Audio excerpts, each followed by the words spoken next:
সনাতনী কাকার মুখে হাসি ফোটালেন মুসলিম যুবকরা। হিন্দু যুবককে কি করলেন মুসলিম যুবকরা?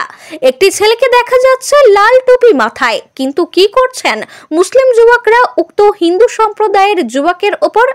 না, দর্শক যা ভাবছেন তা নয়, কোনো হিংসা, মারামারি বা ধর্মান্তরিত করার ঘটনা নয়। এ ছবি সম্প্রীতির এক অধ্যায়, পশ্চিমবঙ্গের সম্প্রীতির এক ঝলক। খুশি হয়ে সাগর কাকা 100 টাকা ইসলামিক মিলাদ মাহফিলে দিলেন। কিন্তু কেনই দিলেন এই টাকা? কি হয়েছিল আসল ঘটনা? হ্যাঁ, বাঁকুড়ার জয়পুর ব্লকের উত্তরবার অঞ্চলের মুরালীগঞ্জ গ্রামের উত্তরমহল এলাকায় ইসলামিক মিলাদ মাহফিল ছিল 21শে ফেব্রুয়ারির রাত্রে। উত্তরমহল এলাকার শামীম নামক এক সহৃদয় ব্যক্তি একটি মানি পার্স কুড়িয়ে পান পাথরপুকুর যাওয়ার রাস্তায় পালাহার নামক স্থানে। সেই মানি ব্যাগ কুড়িয়ে পাওয়ার সঙ্গে সঙ্গে সে সাংবাদিক রিজাউল কোটালকে দেয়। আশ্চর্যের বিষয়, রিজাউল কোটাল একেবারের জন্য খুলে দেখেননি মানি ব্যাগ, নিজের পকেটেই রাখেন। তারপর সে উত্তরমহল জলসা কমিটিতে মানি ব্যাগটি জমা করে। জমা করার 2 ঘন্টার মধ্যে কাশেম মোল্লা, কামাল হোসেন খান, ওয়াসেফ আলী খান, আমির আলী খান, সাবিরুল খান এরা লাগাতার উক্ত সাগর দিগার কাকার সাথে যোগাযোগ করতে থাকেন।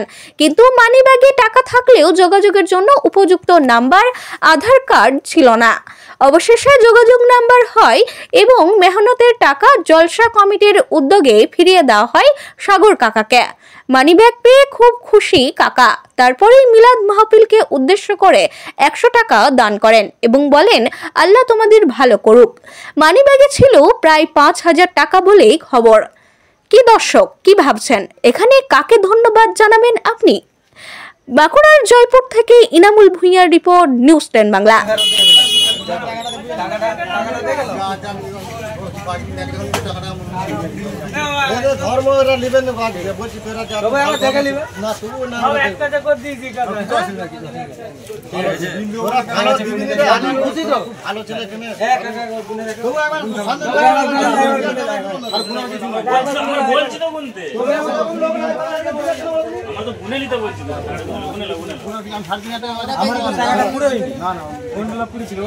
লোকে কুড়িয়ে দিয়ে গেছে।